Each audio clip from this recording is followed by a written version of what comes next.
বিনা হিসাবে যারা জান্নাতে যাবে তারা তিনটা গুণের কারণে জান্নাতে যাবে। জোরে বলেন কয়টা? এক নাম্বার, আল্লাযীনা লা ইস্তারকুন, তারা দুনিয়ার মধ্যে গায়রুল্লাহর নামে ঝাড়ফুঁক করতো না। কার নামে? গায়রুল্লাহর নামে ঝাড়ফুঁক করতো না, কুফরি কালাম করে। আল্লাহ ছাড়া অন্য কারো নামে ঝাড়ফুঁক করা, এই ঝাড়ফুঁক করতো না গায়রুল্লাহর নামে। দুই নাম্বার, ওয়ালা ইয়াতাতায়্যারুনা, তারা শুভ অশুভ লক্ষণ নির্ধারণ করতো না।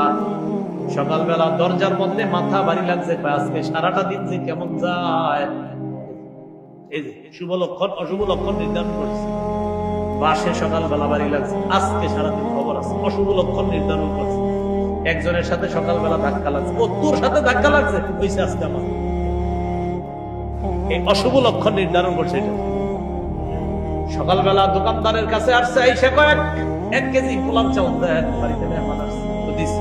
দেওয়ার পর পকেটে হাত দিয়ে ভাই টাকাটা ভুলে গেছে, দৌড়ে নিয়ে আসতেছে, বা টাকা আনেন নাই কয়টা, এই তো আপনি শুরুতে বাকি দিলেন, সারাটা দিন আসতে শিরিক স্পষ্ট অশুভ লক্ষণ নির্ধারণ করছে। আপনাদের কে কইছে বাকি দিলে সারাদিন খারাপ দেব? এটা পৃথিবীর কোন জাল কিতাবে আছে এটাই বলা, মানে সহি অসহি পরে আগে জাল কিতাবটা দেখা। কি কিতাব? কি কিতাব? জাল। জাল জালও লেখা থাকে, অনেক জাল বর্ণনা লেখা থাকে, এই জাল বর্ণনাটাই লেখা দেখা থাকে, যেটা সহি দঈফ তো প্রশ্নই আসে না। জাল, জালে যে লেখা কোত্থেকে যে এগুলা পায় আল্লাহ। শুভ অশুভ লক্ষণ নির্ধারণ করতো না। দুই নাম্বার।